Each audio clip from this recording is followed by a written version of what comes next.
Okay, now we've got the recording going. Okay, well, welcome to everyone that's already called in. About 10 after 8 for the July 24th Leo New Moon at 2 degrees and 8 minutes. I even had the minutes down today. I remembered what it was. I'm surprised. It's been a crazy energy. Yeah. And of course we've all got caught up and shared, some of our personal stories and what's going on and things. And I mean, all of you guys are right on, I think, the money as far as where we're at collectively. There are just so many shifts for us that are happening, personal and collective, that are just shifting everything. And a lot of it's the big energies, I think, that shifted, planetarily. Most of the outer planets, I think, have gone into retrograde. I mean, Pluto has been there for a few weeks, but you've got Uranus and Saturn, and then Neptune's going to do it later. I forget the exact dates, but I mean, as everything else goes backward, of course, that's inward journey, and almost all of them go retrograde in and around the same time. So, when all of the outer world is going retrograde, it's taking us internal on an inner journey. And, of course, the placements of where they are, Saturn and Neptune still at the beginning of Aries, really just taking us into that beginning initial part of the I am presence. And I really think that's why we're feeling like challenged internally. But also in the outer world of form. You've got Pluto still in the early parts of Aquarius. And of course, that's sextiling, so it's workable energy with what we're doing with Neptune, the dream, and Saturn of the work. And then Uranus and Gemini as it goes backwards, and it's going to go back into Taurus. And I've been working on my little chart. This has been over a 2-year journey on this thing, and I have put so many hours into it in this last week, trying to get it to the place where I'm ready to present it in the video. And I think I've gotten the last 2 years all cleaned up from 2024 and 2025, and I've gotten all of the lines that are going to go down through into 2026. I just have to plot 2026, but I can plot things easier on the lines once they're there. And I know y'all don't understand it now, but once you see it, you'll have a better understanding of it. And I really think this is going to help people see and really feel into the energy of the planets and how they're working. Let me pull up this moon. Okay, here's July 24th. Okay. And at Leo, here we are. Okay. I mean, I've been changing, color choices and things to have more contrast between either planets that are in my chart, because I'm using my chart as an initial reference point, but it's mapping all the transits against where things are in the sky at a certain point. So I'm using my birth chart and my progress chart, both points, as well as the fixed stars, as the zodiac in the sky that all of the planets are moving across. So you really get to feel into the energy. I also plan on making something like this for, I want to do one for the United States. I want to do one where I would put things in like Donald Trump asteroids, but also the natal and personal progressions. Maybe something like Israel, like big topics around the world, just to see how these different, all the different planetary bodies are aspecting these bigger things happening in, worldview, things that are affecting us. I mean, this really has so many powerful potentialities to it. And of course, every time I look at it, I see something else. It's like, oh, well, that makes really good sense. So, anyway, not to be sidetracked on all that, but the biggest thing I think that is really something it's kind of surprising. I didn't really expect it to be as much, but the asteroid field is so powerful, and most astrologers do not go into the asteroids at all. But when I have pulled up certain asteroids, like I pulled up the Gaia asteroid. So there's an asteroid named Gaia for like Earth. There's an asteroid called Essen, but would actually be the essence. There's an asteroid called Ubuntu. If you've never heard of Ubuntu, Ubuntu is like Africa of like we are all one, kind of loving energy. Everything is one. There's another asteroid called Ilse of God, ISLE. It means to be of God. That's an asteroid. When I pulled all those asteroids in my chart, they are literally between the natal, and Porta Coeli, which is heavenly portal.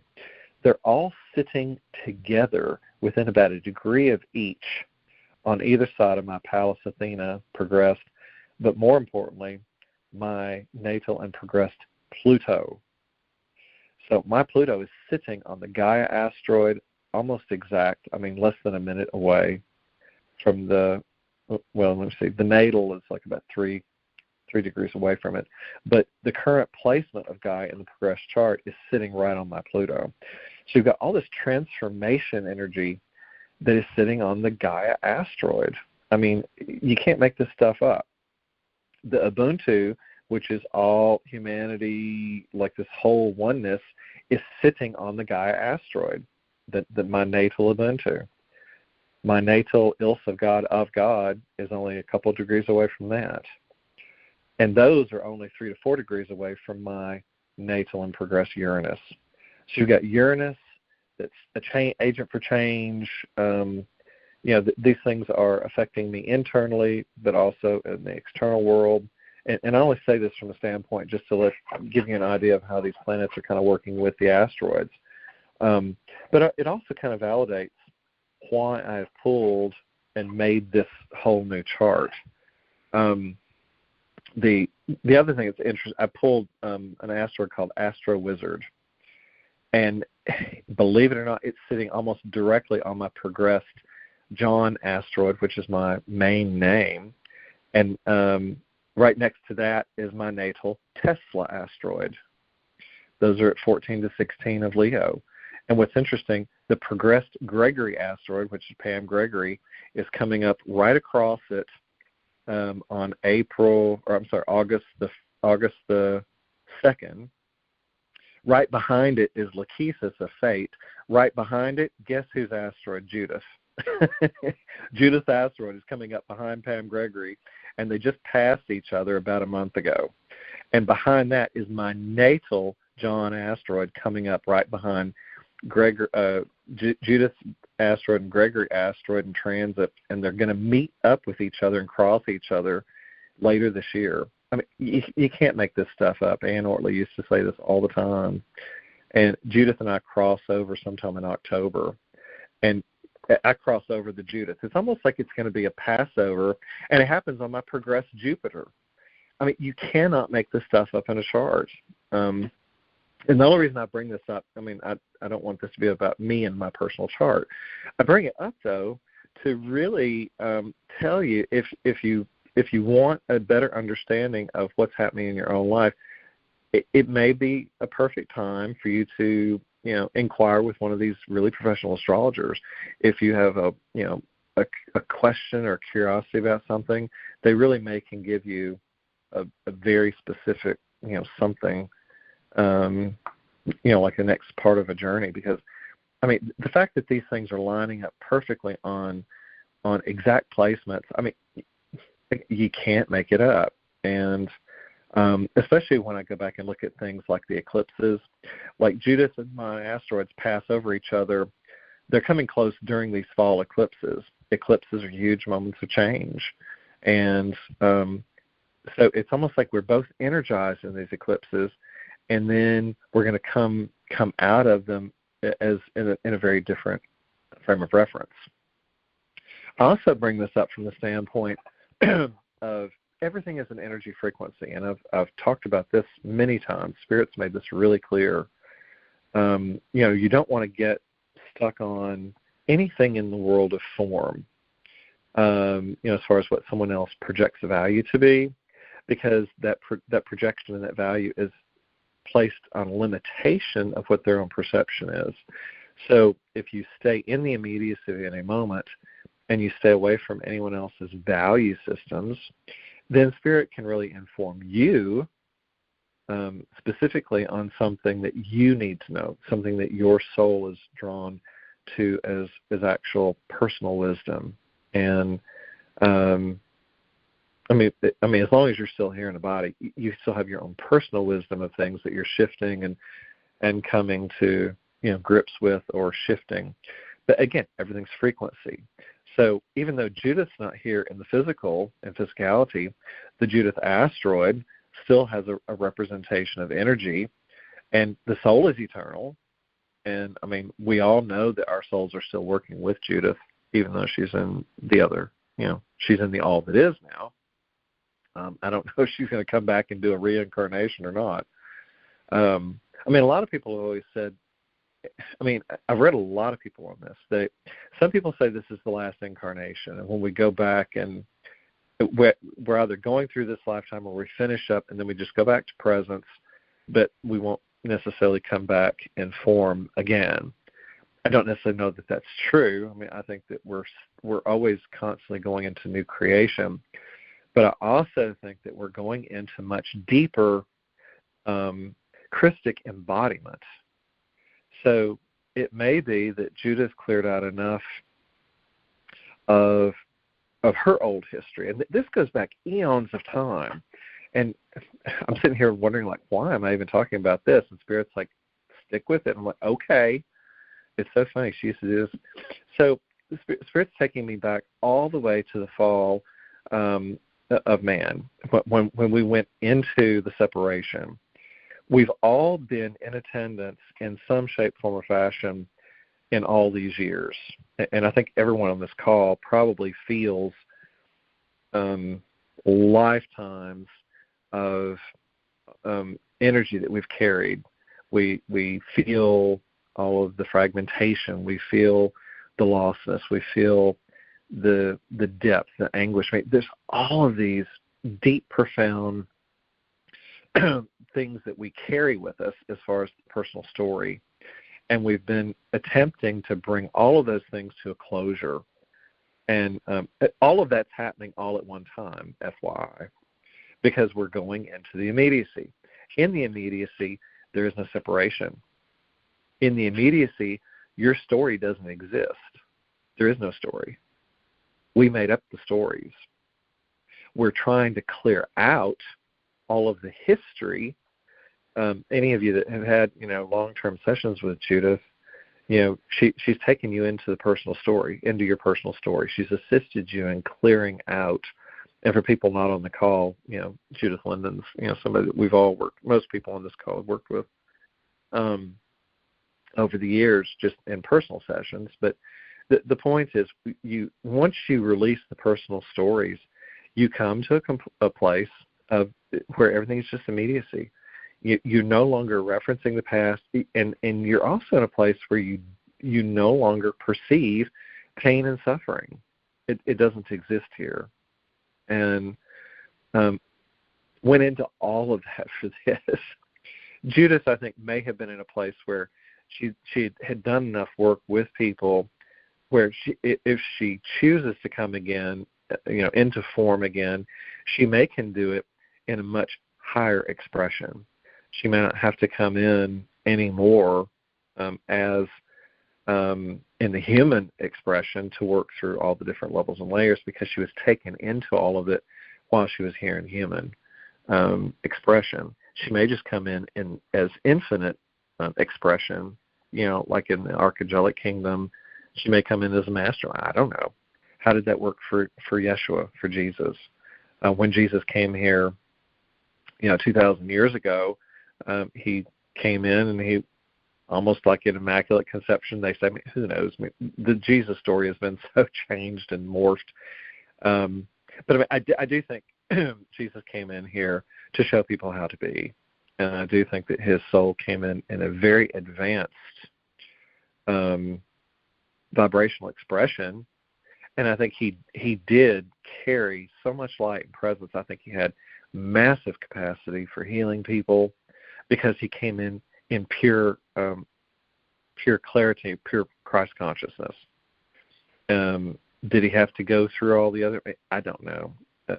There's still, the jury is so out, and everyone has come up with so many different versions of the story of the Jesus and Yeshua, but any of them. I mean, each religious belief system and teaching had their own. Where you have Muhammad or Allah. I mean, you've got all the prophets, all of the their advanced beings that they've had. So I mean, and everybody wants to fight that theirs was right and the other ones are wrong. Well, the truth is they all are grounded in some truth in that particular moment of time. It's just that the stories have gotten shifted by mankind who writes books and their interpretations. The interpretations are written in limitation by the interpreter that wrote in that particular moment. It's like the King James Version of the Bible is King James's version of the Bible.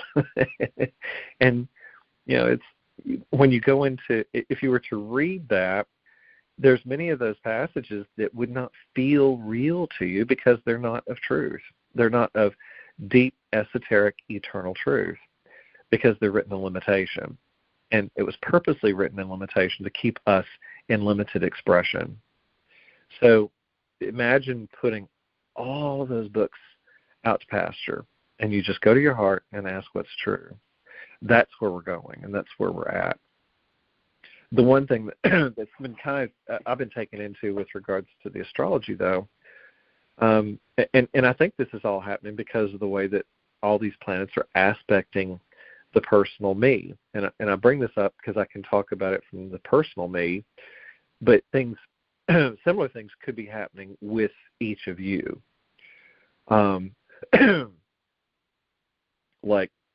If we were to pull up asteroids in all of your lives, people that are prominent, how would they fall in your life? But here, I'm looking at another one, Cancer. Progressed Judas is at 2816, sitting on my natal John asteroid up in the sky at 2841 when I was born. They're half a degree away. Judas is sitting on my name. That's not a coincidence. They're at 27 and 28 Cancer, which are advanced degrees of Cancer, not to the 29th anaretic degree, but at pure master degrees of 27 and 28 much later. And those are being sextiled by the new moon solar eclipse coming up in Virgo at 29 Virgo, which will be on September 21st coming up this year. And I say this for this reason. No matter if someone is here in the physical, we are constantly communicating with the souls. The soul is eternal. And I'm saying this, I guess, for this reason. It's to let us know that it's written in the stars and the sky, people that have been in our lives, but even though they're not here in the physical, they're still part of our chart. They're still part of us as an energy event. So if you ever have dreams, and this doesn't have to be about Judith, it can be about anyone. I bring up Judith because she's the common denominator for all of us that are currently on the call. So if people are coming to you in dream states, it doesn't matter what it is. If they're not here, there's still aspects and part of the oneness that are coming to bring you some sort of wisdom, some sort of something for you to go back and observe about yourself, to bring some sort of clarity for you. Dream states are really major right now, and part of that is because Neptune really does affect the dream world. And Neptune at the beginning of Aries, let's see, like right now, let me scroll back up here. Neptune turned retrograde on July 4th. So, I mean, it's only been retrograde for 20 days, just 3 weeks. And Saturn turned retrograde on the 12th. So both of them now going backwards are taking us inwards. These are, let me see, well, Saturn's at 1 degree and Neptune's at 2. But they're traveling together, and they're really tight as they scroll back, and they're going to go back into Pisces. But my point with this is Neptune going backwards with Saturn going backwards It's Saturn, the work you're here to do. Neptune, again, the delusions, but the dream. And you're working at the same time with both. We're working with the history to release history while also allowing our new vision and new formulation to come forth. Because they're going backwards, though, through the I Am Presence varies, it's almost like one last excavation into our primal existence because they're happening at 1 to 2 degrees of Aries. That's the beginning of the zodiac. It's the beginning of everything in evolution. Because Neptune's a 160-year planet, Saturn's a 29. But these are big energies. And again, this process is going to take us all the way into 2026. We're not going to have the full story of where we're at until then. So whatever comes up for you in between now and then, don't hold on to anything. Whatever comes up, meet it. Let it come through. Either feel into it, release it. If you feel like that you're stuck on something as an energetic, go sit in whatever it is that you're stuck in. And I know, several of you have had, moments where you've had to go through huge, massive clearing, either through physical disease pattern, either sickness, all that is detox. Don't attach to any of it. And like Bobette, you've mentioned you've really been hit with this stuff. And part of this is also, it has to do with progression of soul. So the older you are sometimes, and this has nothing to do with age necessarily, but as we are here in this incarnation, as we get older in physical age, we are obviously able to be in a place where we are shifting the energy that we carry, the baggage, because otherwise you wouldn't be getting to a physical age of where you're at, to be older. You'd have something that would take you out of the physical. I mean, not always, but many times it does work that way. Because imagine life as a game, and you're getting older and older and older. People around you are having more and more ailments, physical patterns, but why are they sick? As a general rule, it's because it's a stuck place. It's an unprocessed energy. It's something in the body that has metastasized, cancers, whatever, but it's unmoved energy. And so it creates, a dis-ease. As it blows up, if you don't go deal with those things, then it starts to take you out in the physicality. As we age, as a general rule, that's when people usually have to go through these bigger processes, which is unprocessed traumas and dramas, not just from this lifetime, all lifetimes. We're still going through the last part of that gradu. I think I've mentioned this before, but Anne Ortley used to talk about, I forget what she used this reference for, but I'm going to use it for this because imagine that your whole life is a mayonnaise jar, and you take that knife and you're trying to scrape all that residue of the mayonnaise out because you want that jar clean, but you're trying to get rid of all the gradu in there, what's left. That's what we're doing. That's what this feels like. That's why I've said so many times this year and into next year, it's almost like a Bardo state, collective and individual Bardo state.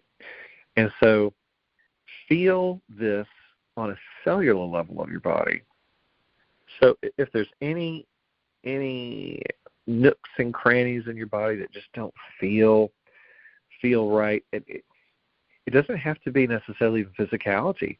It can be unprocessed emotions. It can be anywhere where your mind sits and spins. If your mind is sitting and spinning on any one thing, I want you to go in, and actually we're going to clear these things tonight anyway, but pre-think about it now, or just allow it to come up. I mean, don't try to think. I mean, this is a place where we're not trying to effort, is my point. allow whatever needs to come forth, let it sit in there, and hold it in that space. But love it, send it love, and when we actually, you can even start clearing it now, depending on your own capacities to go in and work with things. And there's nothing to do with clearing. And this is a really important point. You're not doing anything except placing your awareness on things that you feel are a stuck place. If your mind gets trapped in a loop, thinking about something, like from your childhood or something with your family, friends, work situation, whatever it is, throw it all on the fire. Throw it all on the cosmic fire, and St. Germain and the Violet Flame are going to burn this stuff off tonight with this moon. We're going to really start clearing out. I mean, the last moon cycle we did this also. Doesn't mean that there's not always still additional things to put out on the fire and have them transmuted. And as long as we're here in the physical, there's still something left to give up. But at some point we're going to have less and less and less, because we're not going to have a frame of reference for the dysfunction. We're not going to have a frame of reference for the distortion. At some point, it's going to cease to exist in our awareness. And if you've been on this call for the last, we've been doing it since March of 2024 now, you've already released a lot of your history. I mean, I've had this conversation with some of you separate, when we've caught up and talked about things. But I imagine most of you feel so much lighter now than you did when we started these calls, because the acceleration of the energy that's available to us is so far beyond exponentially where we were when Judith was still working with us. And of course, that's still happening. There's such an acceleration of the photonic energy, all of these mass coronal ejections from the sun. We're still aligning up with the Milky Way, which is the center of the galaxy. And a lot of these things are also coming up with alignment with galactic points, whether it's the Shapley Attractor, the Super Galactic Center, the Great Attractor, or the Galactic Center, which is at 27 Sagittarius. But there's been so much galactic information coming forth, and we've never had that to this extent at this particular point. So,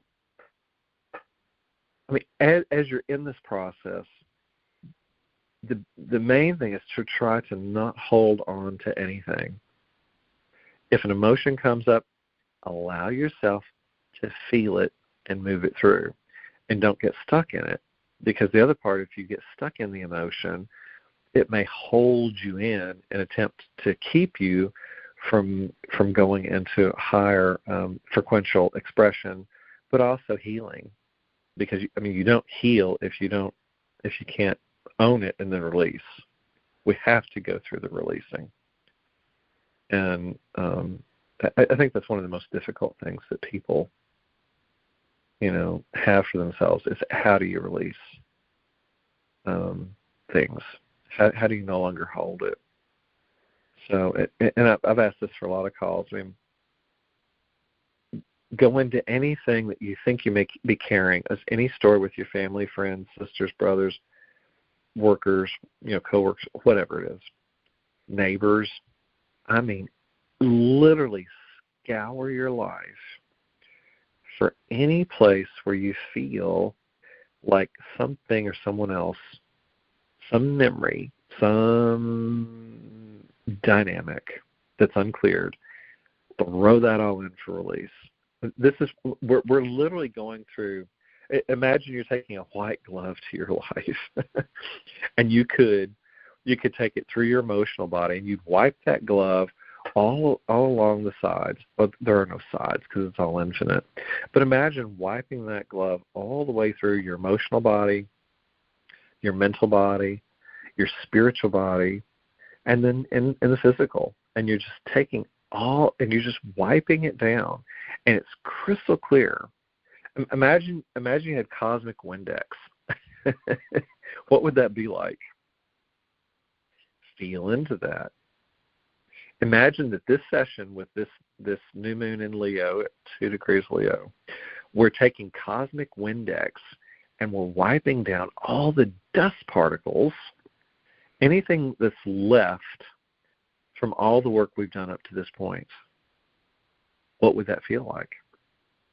Imagine the pristine cleanliness, the pristine feeling. Imagine the clarity. That'd be pretty awesome, wouldn't it? Imagine that we're taking all of our crystals that we've ever seen with all of our, trips to either Mount Ida and all these places, and we're allowing cosmic energy to radiate from those crystals to a point where they raise the vibrational field of everything around us, where the density is just transmuted, and you feel literally light as a feather. Do you ever hear anybody else talk like this? Really? They don't. I don't think I've ever spoken quite like that. I mean, I've had some stuff come out of my mouth before, but that sounds pretty awesome. Obviously, we're sitting in some good energy tonight. We've gone into a lot of clarity before, and cleaning this and shifting that and whatever. But imagine all that. And actually, Spirit's bringing me back to this whole thing with Judas. It's like, so imagine the people that are coming back in. These kids that are born today, they're born with these energies in some pretty positive aspects. I mean, even like right now, we get Saturn and Mercury, or Saturn, and a lot of the outer planets are in retrograde. But that's always the case for anybody, no matter what time they're born. But the actual energy configurations, everybody born right now, even though, actually, let me go back to the chart. Even though Saturn and Neptune are retrograde, Uranus is retrograde, Sedna is retrograde. Uranus and Sedna are sitting on top of each other at 1 and 2 degrees. Those planets are sextiling Neptune and Saturn in Aries. Those are workable energies.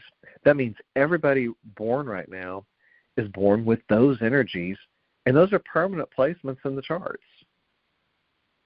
But that's pretty positive. Add on top of that, Pluto is at basically 3 and 2 degrees of Aquarius. That is sextiling the Aries planets, but it's also trining Uranus and Sedna. Those are all, the trines are amazing energies.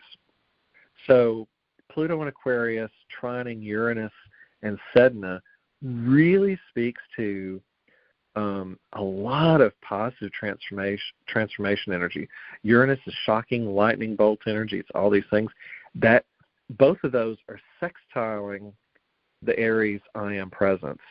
These kids today are going to be born in some really amazing transformational purity. They really are, because those are all of the big guns, outside. Actually, I hadn't even paid attention to that before. I mean, I have a little bit, but not. Spirit's just kind of taking me into this, I guess, a little bit deeper. Where's Jupiter? Okay, so Jupiter's in Cancer right now. When does Jupiter get into Leo? Because it's going to tell me the next part of this shift. Oh, Jupiter retrogrades at 25 on November the 11th. So Jupiter won't get into Leo until 2026. But that's perfect timing. Okay, and this is why I bring this up. When Jupiter gets into Leo at 0 and 1 degrees, that's basically going to be trining Saturn and Neptune in Aries, because they will be back in Aries from Pisces. It will also be trining, let me see, no, that won't. Let's see, Leo to My brain. Leo to Aquarius. Oh, those are opposition. So that's still going to be a very powerful conjunction. But by next year, the kids that are being born are going to have Jupiter blowing things up, but it's going to be opposing Pluto. But Jupiter's still going to be trining their existence in Aries, the beginning of Aries. So it's a really profound time of new birth on the planet. And we don't really think about things in those terms. But I mean, I'm looking at humanity from a much larger perspective here. And then of course the personal planets are always going through everything. But I think that's all the bigger planets. I mean, Jupiter, Saturn, Uranus, Neptune. Yeah, that's all the big hitters. So I mean, by next year we're going to have a lot of positive energy that's taking place. And you may say, okay, why have we gone into all that? I've gone into all that for this particular reason. Leo, this moon is at 2 Leo. And that's about where the moon is going to be next year when Jupiter is getting into Leo and creating and working with the trine to the Aries and also the opposition to Pluto. But it's also going to be sextiling Uranus and Ceres in Gemini. There's going to be almost all the big outer planets are going to be flowing, workable energy. The most challenging will be Jupiter and Pluto in opposition. But oppositions, again, do not have to be bad. They can be very workable energies and work with each other. It's going to depend on where things are in people's charts. But the point is, we're going to have a whole new birth of divine beings, because it's going to be another 160 years before Neptune reaches Aries again. So that's, again, when it's almost kind of like the dream rebuilds itself every 160 years when it hits Aries. And we're not going to have these other outer planets in detriment. They're going to be working with that Aries beginning. And I think it's one reason, I've never heard an astrologer say this, but I think it's one reason why we have things to be hopeful for by next year. It's also another reason I will say, do not attach to anything you see in the world of form right now. I don't care who the politician is. I don't care who the business person is. I don't care what the business done it. Don't get drawn into anything you see on television. Don't get drawn up in, the banks are going to, don't. If something's going to fall apart, it has to fall apart to bring us into the space for something that's going to be a higher vibrational frequency. And the reason these things have to fall apart is because they're part of the old false matrix. It's that matrix that keeps us enslaved, it keeps us controlled, it keeps us manipulated. All of these dynamics are working in congruence together. The other thing that I've just noticed, and I hadn't really thought about this, and this is a big deal, and I don't really hear a lot of astrologers talk about this because they don't talk about the galactic points, but the supergalactic center is at 2 Libra. That's a world point. It's also in pure opposition to the Aries world point at 1 and 2 degrees, where this Saturn and Neptune are going retrograde. In opposition to the supergalactic center, I mean exact opposition, that's a huge amount of energy.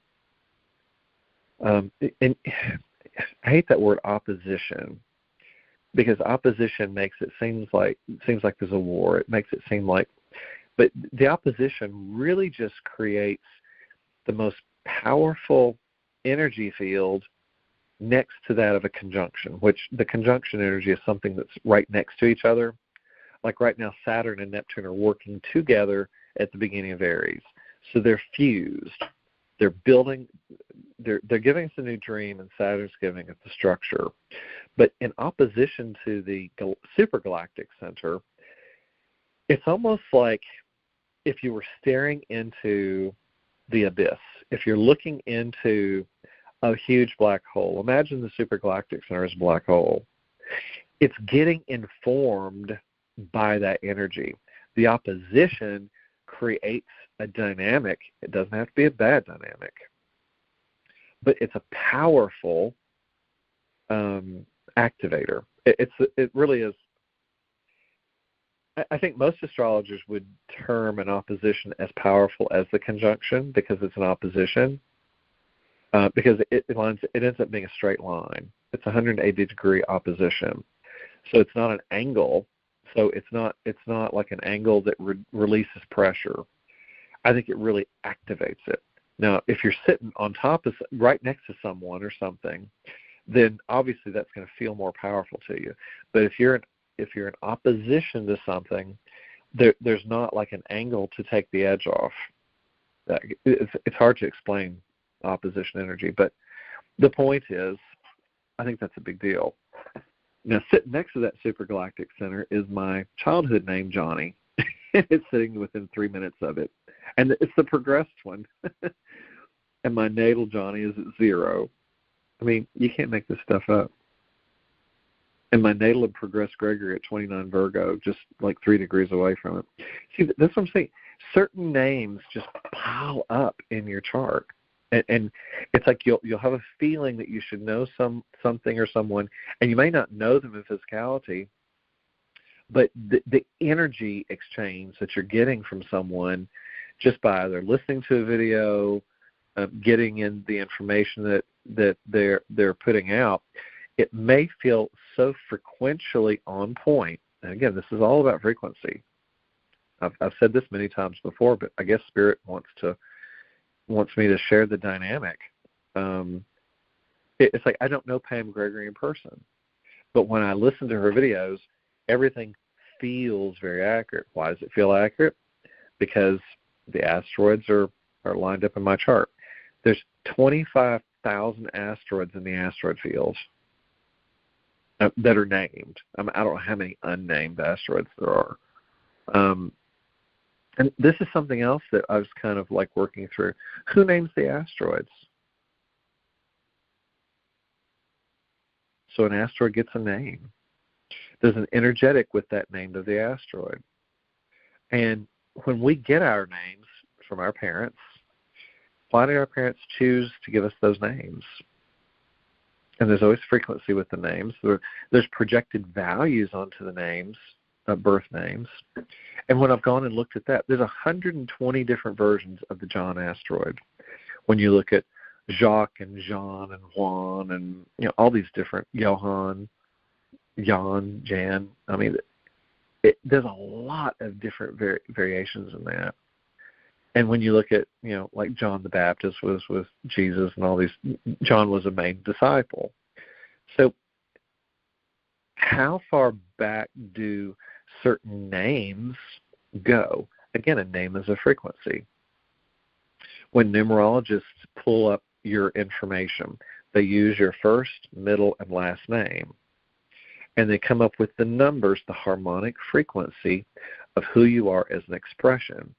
When they work those numbers through and look at all the different years of your chart, they'll tell you when you have a master year. They're going to tell you when you have, either a 4 is going to be a certain number, a 6 is a certain number, a 9. You'll have years of completion. You'll have years of change, transformation, manifestation, whatever. Any numerologist will tell you whatever it is. But again, where does that come from? The energy behind this goes back, to it's eons of time. Has it always existed that way? This isn't even where I planned on going to discuss all this. I didn't know what I was going to discuss tonight. It's like, okay, I guess we're going in this direction. And so I'm sitting here and inquiring why. And Spirit wants us to understand everything in the universe is a harmonic frequency. Everything exists in a perfect moment for where you're at based on soul progression. Again, your parents' asteroids have names, or you're named according to those things, but they're frequencies. So let's take that to the next equation. Actually, Spirit took me into this the other day. I didn't realize I was going to be talking about it, but okay, here we are. So I've done a lot of, my dad did a lot of genealogical work going back for like 1,000 years. I mean, we go back to the O'Brien clan of Ireland. We're in Southern Ireland for a lot of it. But when we've gone back and looked through, I think there's like 17 generations going back to like, I don't know, 1500, which is when a lot of the paper records end up out of England because of great fires and things. But the point is, when I go back to 17 generations or how many ever it is amazing how many times William was used, John was used at different times. But it's like we recycle names, and it's like, why do we keep recycling the name? Part of it, and here's the dynamic with this too,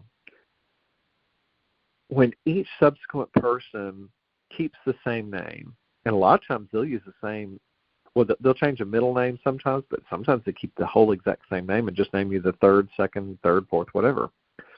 But so let's say everything's a frequency. If you're named the same thing as your parents, grandparents, and so on and so forth, does your life path end up being put into the box of the individual that had the name expression before? Now, part of this can be different because we're each born in a different time period. So the planets are going to be in a unique placement depending on where you're born. So obviously, the life path is not going to be the same. But if you look at the way the energy plays out within a life path, if the names are similar or the exact same, do we go through repetitive patterns? Does by naming a child the same name as we have, are we placing a limitation on the child that they will have to play at the frequency that the name plays out? I know this may go a little deep for some of you, may be just like, oh my God. But what's true? What's true with any of it? And the other part to this is, how does it change when we change pronunciations of the same name? The spellings will change, but the feeling and meaning is the same. And actually, when I think I read about John, it said of God or something like that. In the definition, I was like, oh, wow. So when people initially create names and creations of things, were they creating it from a frequency? And when they were initially created, were they created in a more divine expression, and did the expressions over time change? Again, part of this is because of the planetary placements. I know this is a big dynamic, and your brains are probably exploding with parts of this, but Spirit took me into this the other day. I did not, I wasn't envisioning that I was going to discuss this today, but here we are. So as you go through the progression of the zodiac, and here's the point to this whole thing, the more you become conscious about things in your own life, your patterns, your family, ancestral inheritances, the genetic inheritance, the storylines that we take on, the limitations, when we're healing all of those things, is the healing actually lined out in the chart? I would say yes. And that's going to be partially due to, depending on where Astrea is, Hygeia, Chiron, of course, which is the wounding. It also goes into where all the rest of the centaurs are. I've got 20 named centaurs on this sheet. Actually, 22, I think. Most astrologers don't use all of the different centaurs.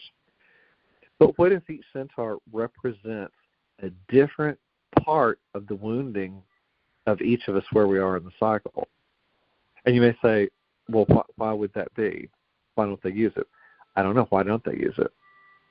And Spirit was like, okay, well, if all of the planets got named, if all of the, dwarf planets got named, and now we're talking about dwarf planets. Almost every astrologer goes into dwarf planets now. And those dwarf planets are the planets that are that are past Neptune. They're Pluto and further out. All those planets have, well, they've all got many different meanings, but they're the really deep, deep, deep work that we do, I feel, when I've gone in and read about them. And they can be some places. Pluto's about transformation. So if Pluto's transformative, imagine what all the other dwarf planets are that are out in that range. They're all going to equal a lot of different unique transformative aspects. But the same would be true for the centaurs. If centaurs got named, who named them? Did people in the astronomical world that named centaurs were the same people that named all the other stars? But for some reason, these particular asteroids got named centaurs. If it's all part of the divine plan, they obviously represent something in expression. It's just that they're kind of not talked about as much. There are values on all these other centaurs, but they're not discussed like Chiron is, for whatever reason. And I'm not going to go into all that with this, but the point is this. If something is in the sky, it got named. And if it got named, then it happened. I mean, it got created. The difference of this, and this is the jump on this, are we born from those stars, and do those stars affect who we are, or do we become so conscious in our own lives that we no longer are subservient to the perceived and projected value placed on all of those stars and all the asteroids that are out there in the field? What comes first, the chicken or the egg? I know your brains are probably exploding with this right now, because when I first got taken into it, I was like, whoa. But this is a big deal. Spirit says this is part of taking our power back. Now, it's also part of where Judith always said she left her astrological chart behind. Is that true or not true? She still created a disease pattern on the way out. And if I were to go into the chart and look at the dynamics, Pluto and Neptune and I want to say Saturn and Uranus, they were in hard squares with each other, I believe. Everything was in a T-square upon her death. So her transition out of the physical, I mean, I don't know that you could have seen that in an astrological chart that, would have said, oh, this is going to be a disease pattern. It would have been a very challenging existence. But I bring up all of this for this particular reason. As we each go through soul progression, we want to stay in such pristine awareness that we're not creating in a disease pattern from limitation in any shape, form, or fashion. And I think as long as we're consciously going in and working with these things, we are continually shifting ourselves out of lower vibrational frequency and disease patterning. That's what I feel like is happening. I think the fact that all of you seem to be along for the ride, because, I mean, most people are coming back from most of the same calls. If not, they're listening to them after the fact. I haven't even looked to see how many are on the call now, but we're at 11. Oh, that's a master number. It's perfect. It's usually 13, but we're just going with master number of 11 today. Originally on the call, we had 8. I said, well, 8's the infinite, so maybe we're supposed to be the infinite tonight. But we're up to a master number of 11 tonight, and that's perfect. So, and again, I mean, everything really is numbers. When you look at really advanced people with math, there's a mathematical equation that backs up everything. I mean, you've got pi, 3.14 circumference and all these kinds of things. I don't remember the exact thing with it, but for some reason, all these things work out. We have 360 degrees in the zodiac. That's a circle, full circle. I don't know if I mentioned this in the last call, but I was also taken into the fact that the zodiac has 12 signs, but technically there's 13 signs if you count Ophiuchus, because Ophiuchus is a named official constellation, but it's overlaid on Sagittarius. And if we went back to the normal lunar and solar calendar, it'd be 13 months at 28 days, perfect, 4-week months, and that'd be 364 days, so it leaves one day out. But it doesn't match up with 360 degrees, so why are we still 4 days longer than the degrees? So something doesn't add up for me, and I don't know how to reconcile that. And AI has not been able to give me an answer for that. So I find that very interesting. They all talk about how powerful AI is, but that's not been reconciled. If it is all a perfect universe, then why are we still living in distortion? What creates the distortion? And I'm not going to go deep into it because we're not going to get an answer to that in this call. Anyway, but and I know this has been a lot of astrological talk, but I bring it all up for this point. Everything and everyone is in our life for a reason. They're here because of the entanglement that we've lived in for all these centuries. I mean, this goes back for, well, it depends on the time period you want to look at. Again, most of these astrologers and cosmologists are talking about we're closing out 24,000 years. We're closing out the Kali Yuga. The yugas are certain. Well, this is Kali or Kali, depending on how you want to look at it. When does the next yuga start? I don't know. They all talk about, these cycles can be like 100 years within their beginning and ending time period. I have no idea. The point is we're in this huge shift. I don't care what label you want to put on it. But we're also shifting in the way we perceive reality. So do we actually reach a point where we leave the astrological chart? I don't know. As long as we're still here in physicality and we still have our family, friends, and whatever else, we're still in this, I think, 3D reality, although we're quantumly shifting. The morphogenetic field is coming to meet us where we are. The more we shift, the more we're shifting all of the potentiality incomes that we're in according to the quantum world. It has to come meet us where we are. The more people that jump into that, you're basically assisting in changing the field. It's the collective field. So all of that is brought up for the point of this. If you have any additional unprocessed stuff, do sit with it, bring it to your attention. Don't go into the story of it, but when we go into the healing part of the meditation, do bring it forth for transmutation and release. Because, I mean, we really are going into some powerful times. And the other reason, I don't know if I pointed this out, but the Astro Wizard asteroid is sitting next to my first name and next to the Tesla asteroid. Tesla, the progressed Tesla, is with something else. Where was it?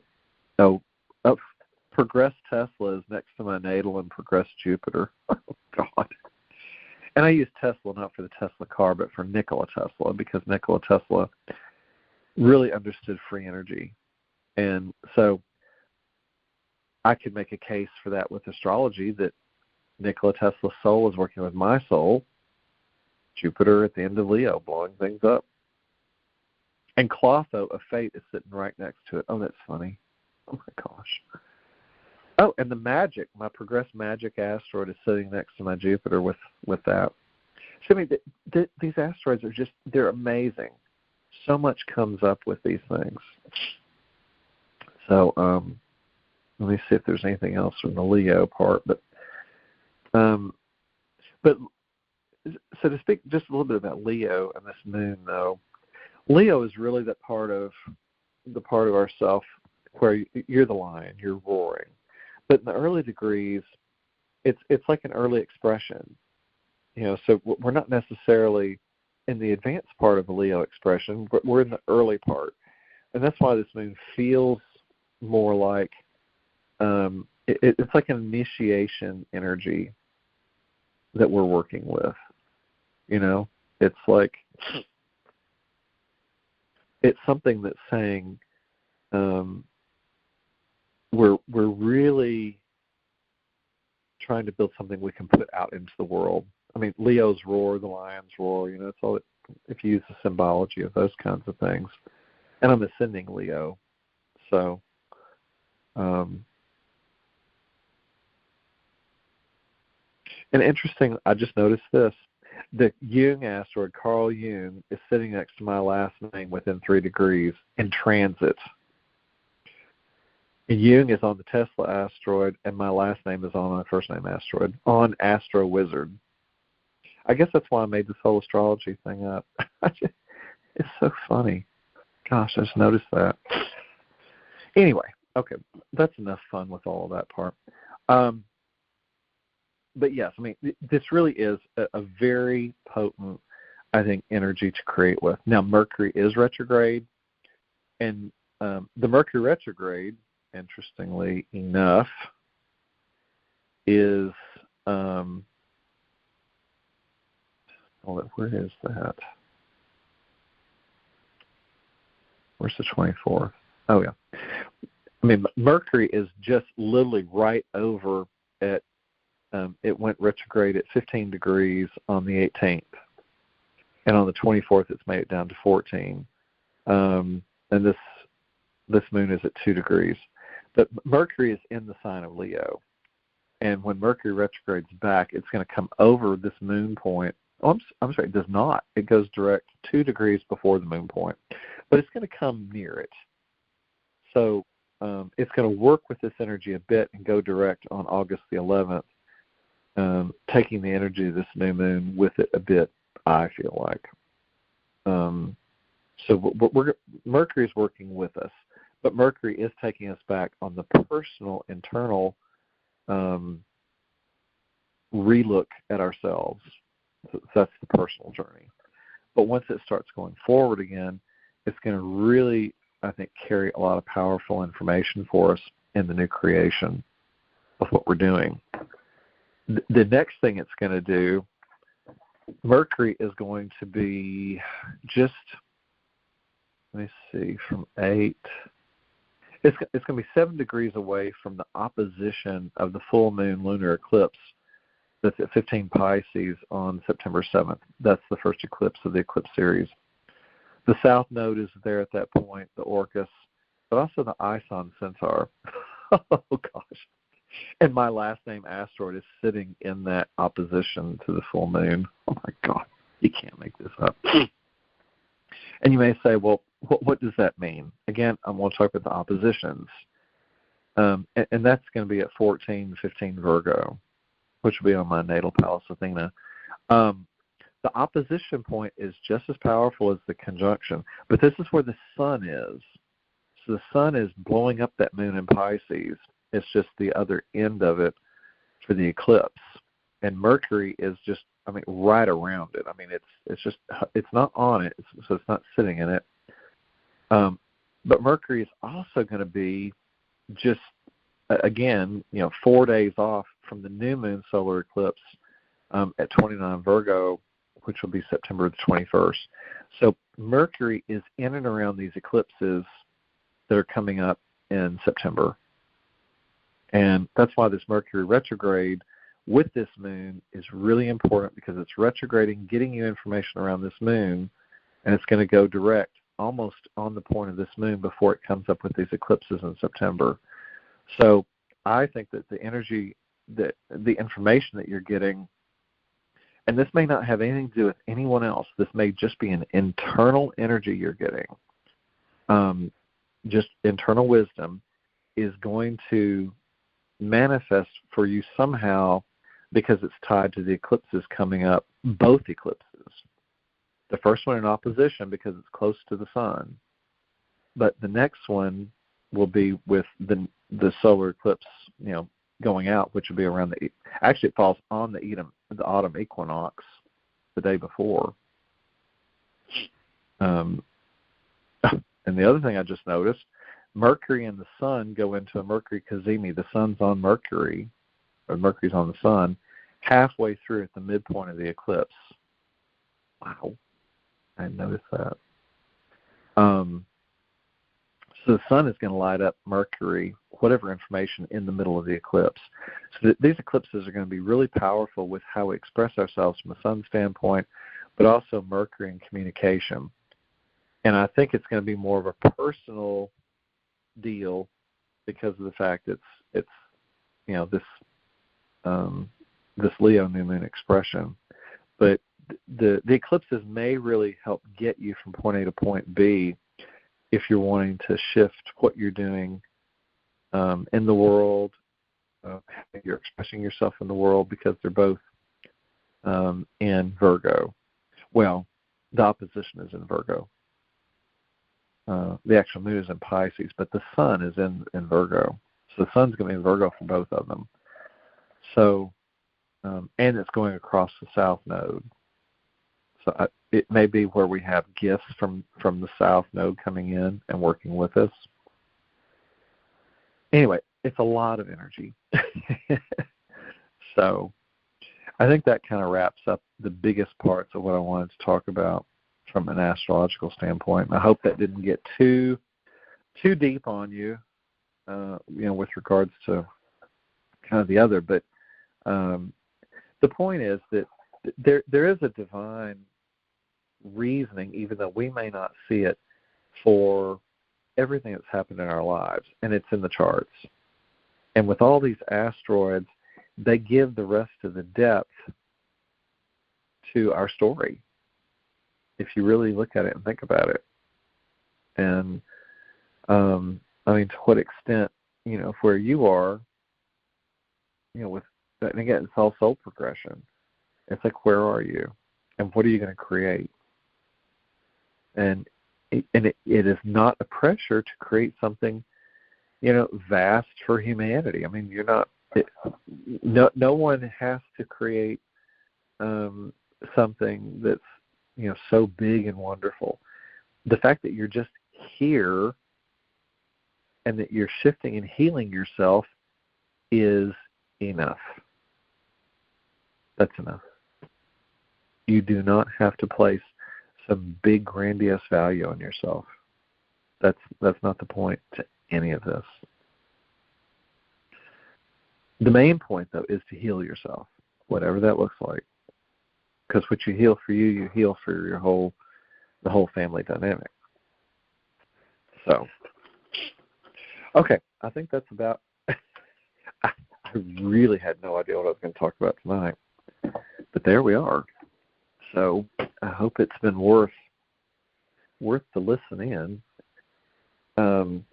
I feel like it has, and I also feel like that even with going into all of that, we've shifted our own genetic inheritances of the DNA just by knowing that.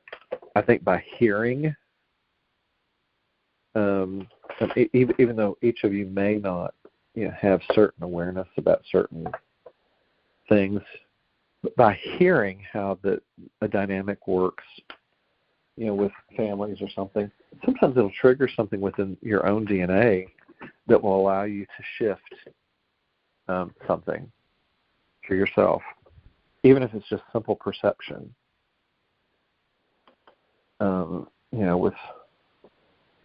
With the way that you perceive something, and sometimes that's all it takes. It really is, that simple. Yeah. Okay, so if you are in your sweet spots for getting still and going in, I'm just turning off some light here. I don't know about y'all, but my sinuses have been driving me crazy. We carry so much in in the head, and sometimes sinus can come through in that particular way. I'm going to unplug the phone. I'm tired of the plug. Sometimes I feel like I spend half the time with the phone plugged in if I've drained the energy on it.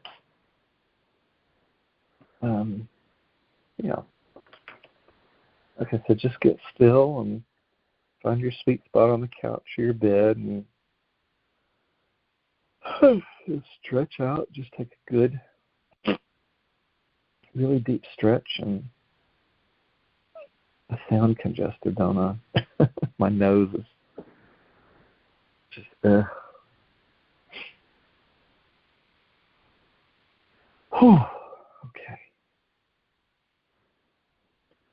We've already been going in anyway on a deep level, but let's go on the deep dive.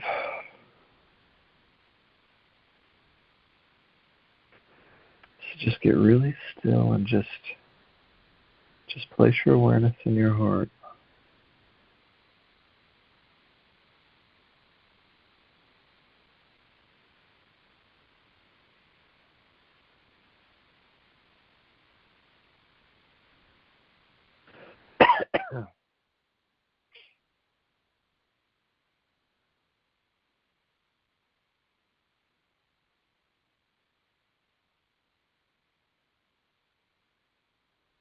And if all those things that I mentioned earlier, anything that you're still carrying, any residue, the mayonnaise bottle of your life and your karmic inheritance, all of if there's anything with anyone or anybody else that's there, just throw it on the cosmic fire for Saint Germain and the violet flame to just totally transmute.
So if there's anything that just didn't feel like it was going in divine flow these last 2 weeks between the calls,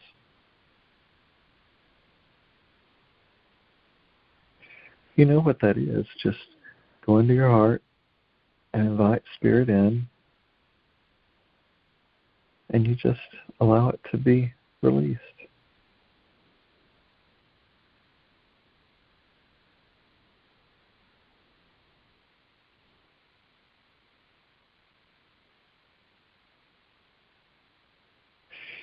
And this is happening. It's happening on the atomic and subatomic levels within your body, but it's also happening within any of the false matrix that was projected onto your divine blueprint.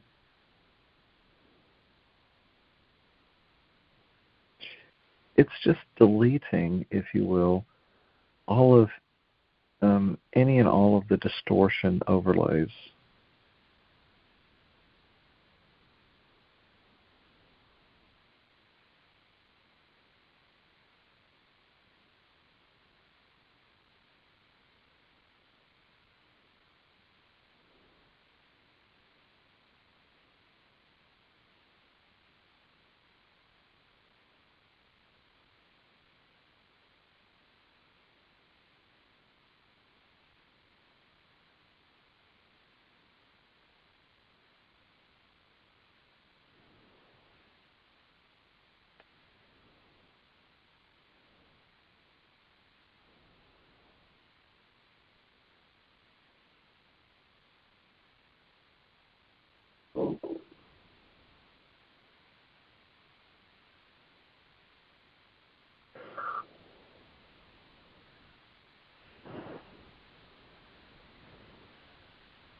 So allow this healing energy to take you all the way through infinite presence to every nanosecond of time when you've had existence in the 3D world of form.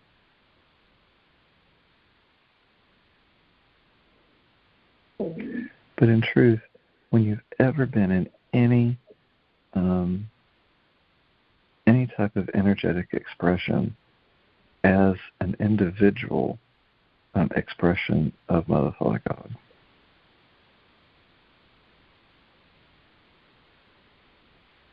Even to clear out lifetimes that you have no capacity to perceive that particular energy signature.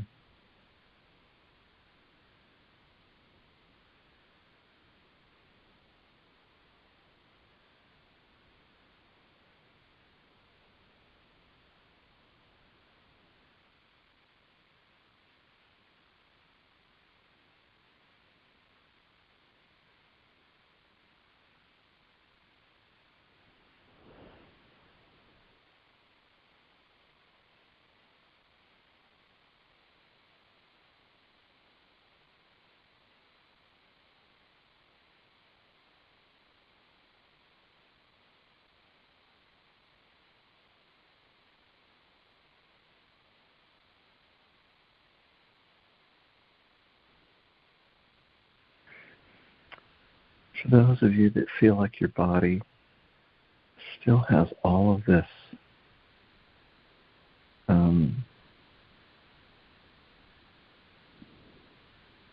this accumulation of damage, I think so many of us feel like we're driving the Millennium Falcon of a body, like in Star Wars. And we've got battle scars, and we've got all sorts of distortions and things that just aren't like they were when we got the new body. But let's just go into any and all parts of the body and the physicality and allow for the highest potentiality of miraculous healing, not just through the mental and emotional and spiritual, but also into physicality.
Okay, everyone.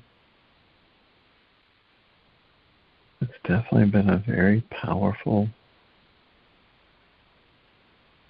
sequential healing this evening. This is taking you really deeply into places that you couldn't get to before.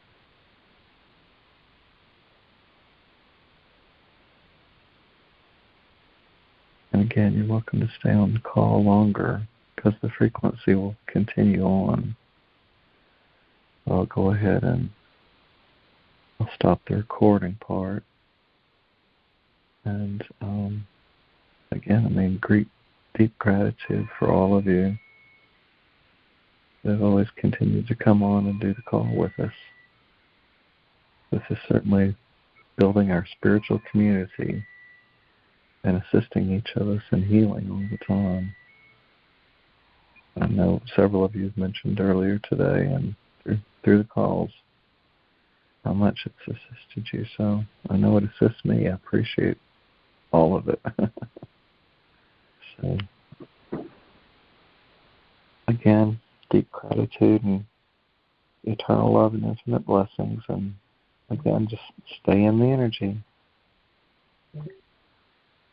Much love to you.